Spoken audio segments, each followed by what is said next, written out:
Ayoki, les gens disent pardon pour Nani, Ayoki.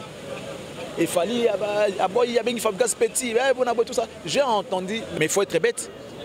Parce que toi, na Congo, toi, la TV, tu vas dans la terre, tu vas dans la boîte. Ceux qui ont mis l'album, à passant au Yoka. Lams, par exemple, Matika Songo. Non, mais attends, certainement, peut-être que si on a question, on répond positivement. Quand tu crées une polémique dans les Camerounais, tu crées polémique, oui. Les Congolais aussi, quelque part, ils sont naïfs. Mais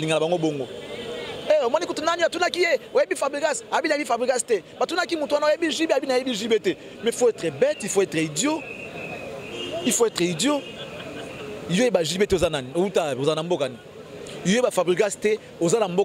Alors que vous avez artiste, vous comprenez?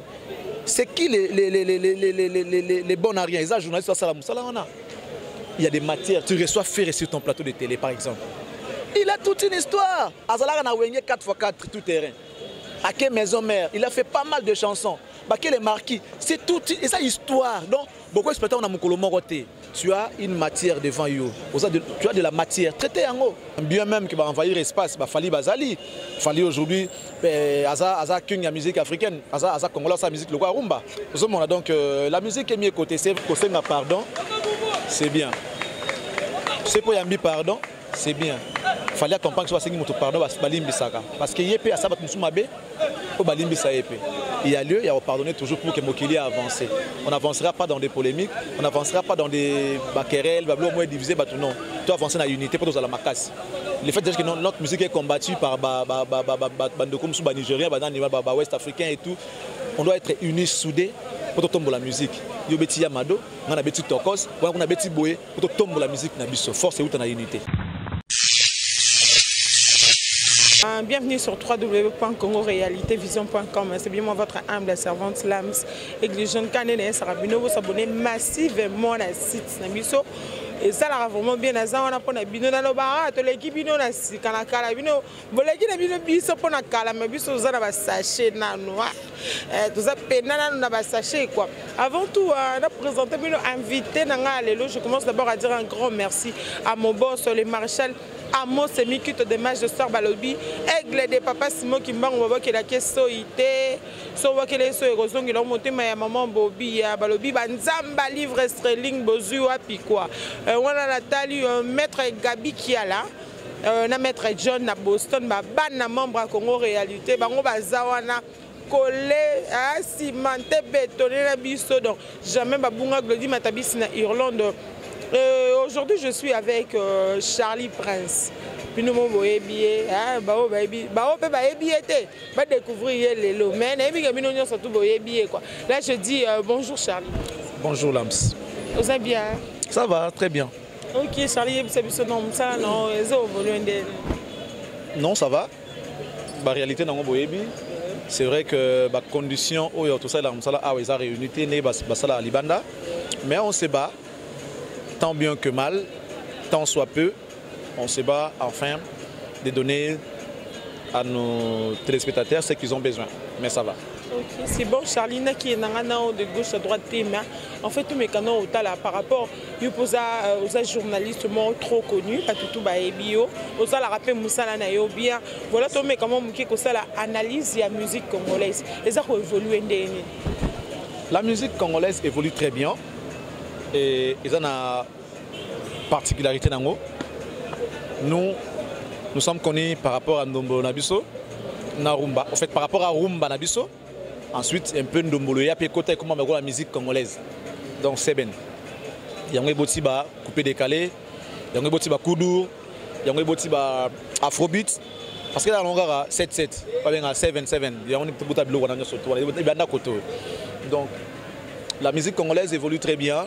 Prévané, Fali 3 trophées à Frima. Capuchino pas qui trophée naïe. C'est bien, on est mieux côté, c'est bon.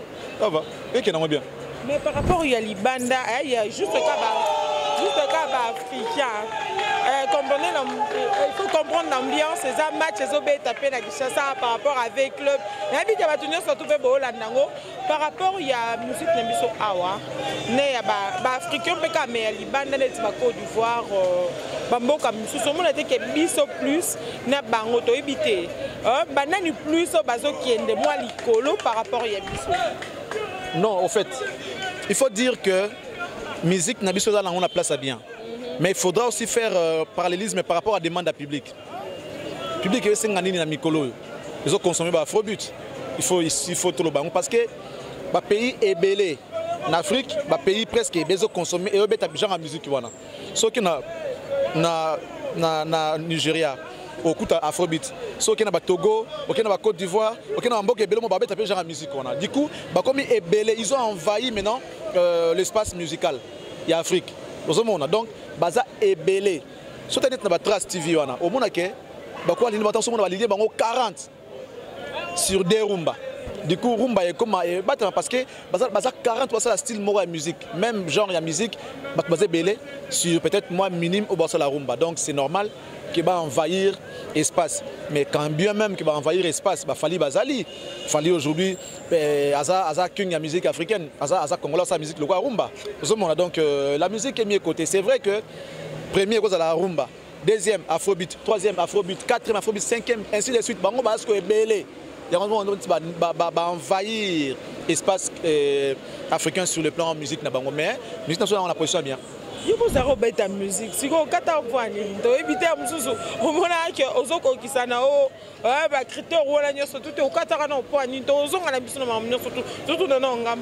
quand tu parles de critères, musique faut ça bien, faut bien, on a moins local ça bien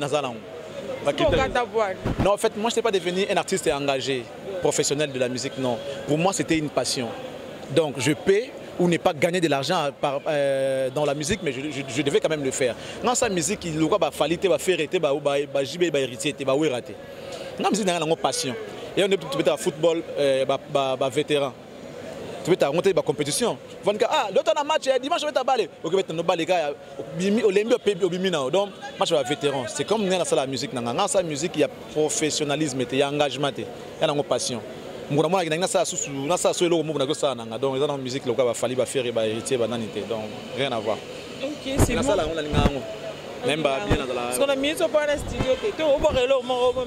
Non, j'ai mes chansons. Projet à cœur d'amour, c'est un album. J'ai un single Moko, Cœur d'amour. On a 6 chansons, 6 autres chansons. Et non, on a parce que on a besoin de producteur parce que la musique, la journalisme, tu vois. Donc on a besoin de producteur, on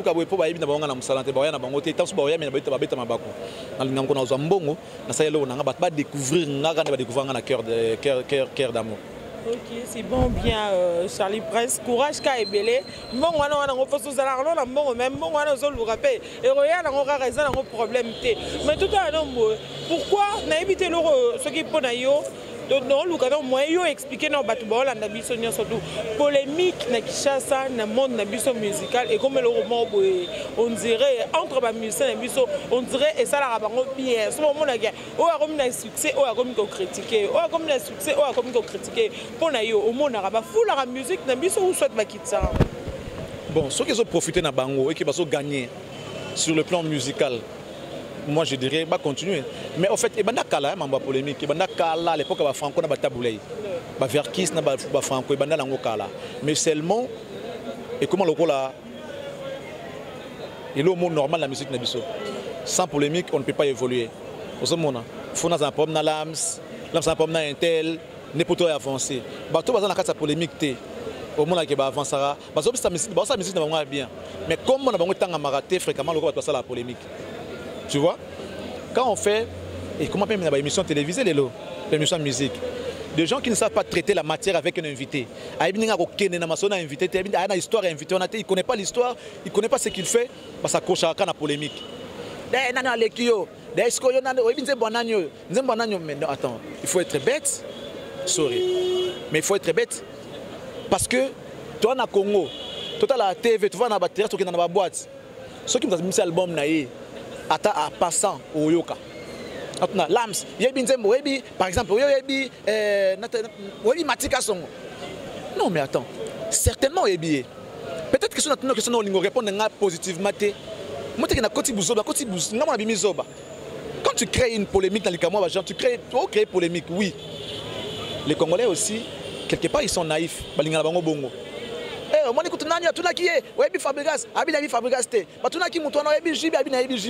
il faut être bête, il faut être idiot.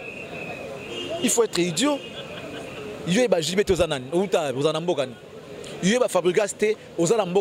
Alors que vous êtes artiste, vous comprenez? C'est qui les bons ariens? Les journalistes, il y a des matières. Tu reçois Ferré sur ton plateau de télé, par exemple. Il a toute une histoire. Azala a 4x4 tout terrain. À quelle maison mère? Il a fait pas mal de chansons. Baké les marquis. C'est toute une histoire. Donc, beaucoup de spectateurs ont côté. Tu as une matière devant eux. Tu as de la matière. Traitez en haut. Botika s'accrocher dans la polémique. Il y a des objets ça ma musique na biso. Mais mission surtout au sala aussi quand on ça tout monde dans polémique tout Nathalie Kambouya un tel. Ils est là vraiment sincère. Non. Moi je pose pas de questions du genre polémique. Non, tout na yo. En ces moments-ci, yo en tant que professionnel à Moussala Oyo. Nengozo Kabaninga par exemple. Quelle œuvre ils ont marqué le plus? Je te laisse les choix. Mais quand tout na yo te Oyebi Intel. Non, ça je ne peux pas les faire. Je vais être bête pour les faire.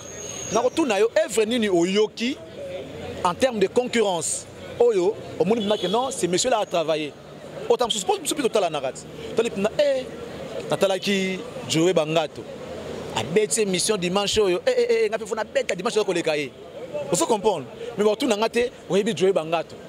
Na mutu tuninga question nanga mutu na boy toza banyama toza bazoba parce que somo na ndetse so boy na kata polémique na boy na danger te ozande zoba pour bato babi que non oyebi mutu zo boya wana tu deviens menteur tu deviens zoba tu deviens tout en même temps ça sert à rien des polémiques bidons ça nous avancera à rien tout ça la ga musala bien si tu es talentueux érotique à la bombe rolongo talent na toi pas mutu mususu et ko couter l'auto ba que non na yebi Fallon Lams Lams mais se référer à Fallon. On est Tibusu ta 4 non Fallon Lams. Vous comprenez? Na pourquoi? Pas parce que vous musala na simananga, nena bano bakino na ebiete, la petit wana non. Boya boya ndé comme les trop. Omoni muta yebo yo banano avanga mais na yebo yebi no penga batunyo pengo boyi na yo kaka. Yango tikata vient na Charlie le prince le ba oh le ba ezaka la vérité mais ba polémique ngo peut tozo mona et ce souka pesu et comment souka na ba pardon. Par là nazo la Fabregas. Il fallait pour pardon et voilà mais il fallait à yambeli pardon na ye pour na yo au monde à réagir et c'est bien tout bien été. Sincèrement Lams, sincèrement je le dis, mon Dieu m'a tant parlé. Ni Fabregas lors de son pardon, Nathalie Ango, ni Fali lors de réception de ses pardons Nathalie Atamoroti. Mais na yoka, ce qui est sûr na yoki. Mais mon Dieu m'a tant parlé. Mon entend sous son nom, j'ai entendu les gens dire que Fabrice n'a fallu pardon. Et ça grandeur. Et écoute, ça va. C'est un acte. Il y a grandeur. Au Salimabé, et que parce que tu vas naka, notre journée, au Tamboli Banaton, pourtant on a pourquoi ça, c'est la rétrospection. Comment a été ma journée d'aujourd'hui? Nangaki na kendezano, na kendaki, nangana somba bilamba na sombi, nangana kende classe na kendaki, est-ce que na sala ki, tu vois, babenga ngo rétrospection. So au monique, au sala ki bien. So monique au sala ki bien oyeba. Mais ceux qui ont monique na sala rétrospection, moi qui passe mon loba ma bela c'est un grand frère nanga pardon, ma bezab. Qui t'a yem tawaya mba pardon, et pas avec esprit ouvert. Moi je félicite. Oh pardon fallait yo kakinde yo bika yo qui menebi yo zapi makasi na net pour partir on a déjà bakata qui on va tchaki na net comment est-ce que au moni yo peut so bandi na biboya boya oh yo zo boya yo mo peka so lobi yango awa yo tele kiango OK ozo ignorer pourquoi c'est parce que oza makasi na internet Charlie Prince mbiki ozalara na actualité nyonso to yara na matoi na c'est parce que za musala na yo c'est sûr au tele kiango vérifier qui kola na te ko taper sur na lokolango oh yo zo boya molingo kota na ngo lisusu. ce que réception et pardon est fallu. Déjà, peut-être tant que j'ai même cité mon Dieu. J'ai mis mon Dieu en témoin que Natala quitté, mais na yokinde. Au moins information ko yoka, ba ko déformer yango. L'information ne va pas ça rango, maintenant n'a pas ça l'information, nous doit accentuer yango, nous super ako longola mandam. Na yoki les gens disent pardon pour nani, ba doit bon na yoki. Il fallait aboy ya ben fabrique petit, bon tout ça. J'ai entendu mais je n'ai pas suivi. Tu vois, natalité. Donc, on a beau été pour nous noter. On a déploré pourquoi on a la natalité. Mais ce qui est sûr, que pardon, c'est bien. C'est pour Yambi pardon, c'est bien. Il fallait comprendre que ce pardon parce qu'il y a à sabat musumabe au balimbi sa épée. Il y a lieu, il y a pardonner toujours pour que Mokili avance. On n'avancera pas dans des polémiques, on n'avancera pas dans des querelles, au moins diviser, non. Tu avancer dans l'unité pour tous à la macasse. Le fait que notre musique est combattue par Bandoko Moussouba Nigérien, Ouest Africain et tout, on doit être unis, soudés pour tomber la musique. Il y a Betty Yamado, on a Betty Tokos, on a Betty Boé pour tomber la musique.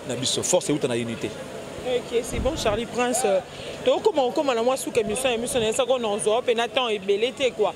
Mais est-ce que au lieu qu'à peine de balobare, vous allez à moi rancunier.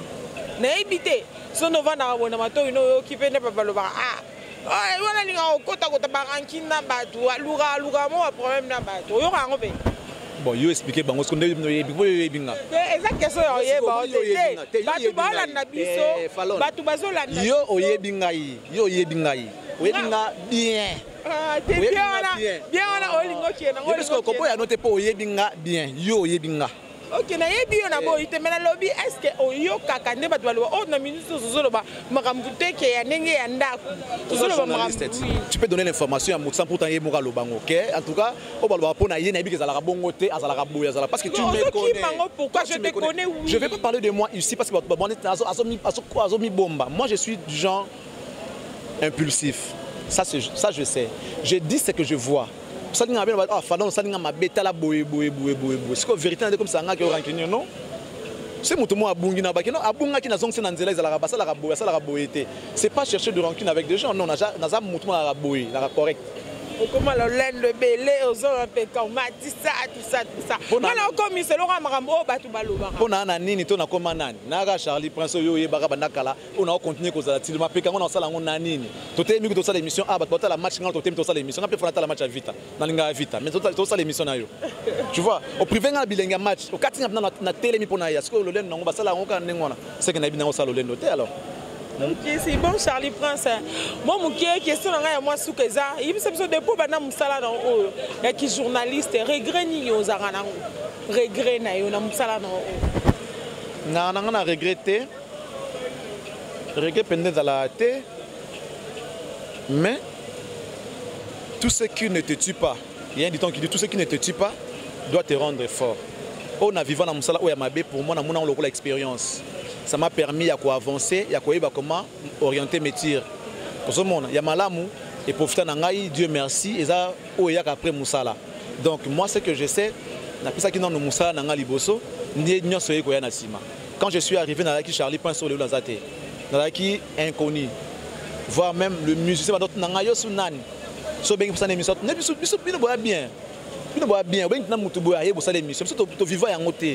on a bossé dur pour ton mama. Allô, monsieur tel, bonjour, je suis Charlie Prince, on a contacté pour une émission. Ah, Nani, Charlie Prince. Charlie Nani, Charlie Prince. Ah, yo Charlie Prince. Où ça la global. Parce que j'ai commencé là-bas. Où ça la global. Ah, mais on a idioté. Mais oui, on a naïe musala sika. Yo peux s'en confiance. Il y a un to ça pour découvrir ceux qui sont capables ou pas. C'est pareil dans l'entreprise publique. Balancer une offre d'emploi. Oh non, vous devez avoir l'expérience de 5 ans de travail. Dans l'université, ma papa n'a pas. Je suis dans la classe. J'ai une expérience professionnelle à 5 ans. C'est que je c'est pareil, même dans la politique, partout. Donc, difficulté dans la vie, mais ça m'a permis à ce que je et ça, c'est le plaisir. Allô, Charlie Prince, dimanche, samedi, j'ai des choses à dire. Charlie Prince,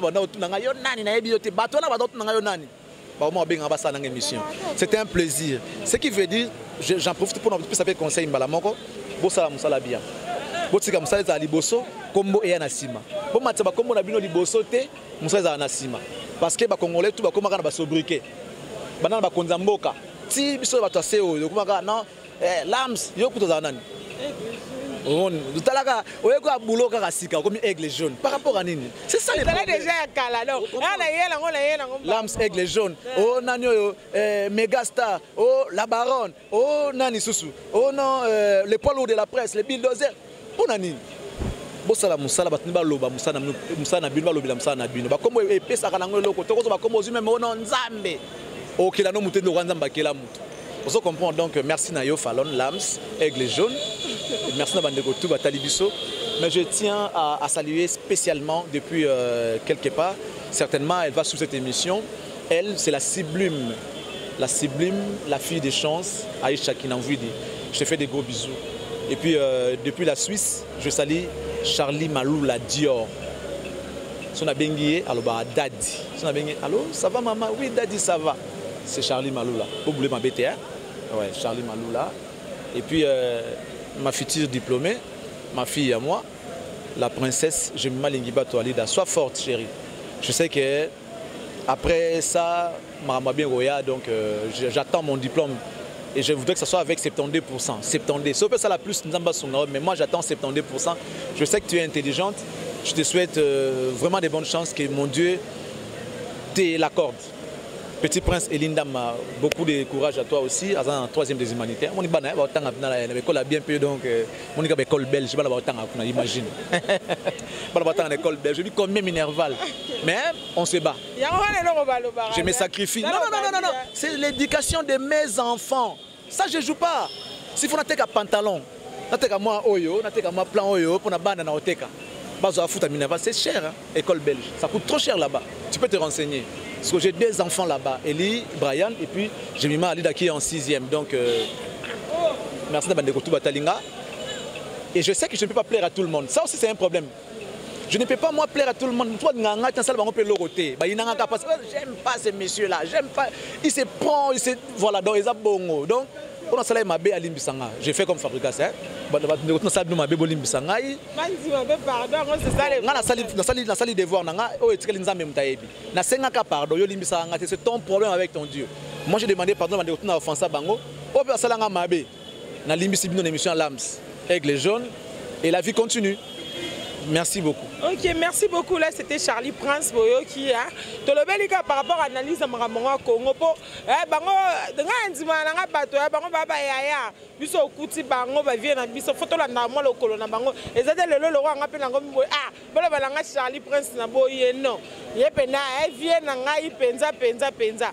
Voilà quoi, tout comme na suka émission na biso kanene sarabino bo s'abonner massivement na Congo Réalité Vision boyebi na lela bino fort. Donc, pendant que Bino Nezalara Bambote Nanga Balobi, ban membre Congo Réalité Vision, maître Gabi qui a la maître John na Boston, Bino Penato Zande, Bino et Biso Pe Bino quoi. Mon boss, le maréchal Amos Mikito de Majestor, Bambote Belé Nayona, maman Bobi, Babi Banzamba livre streling quoi. Amadia Immorta, Sandra de Compo, Gelor Nzongo, Bobo Beloy. Bambote Belé na Bino et là je vous dis bye, il y a mon numéro qui est là, reproche, conseil, je suis là pour vous et là je vous dis bye bye.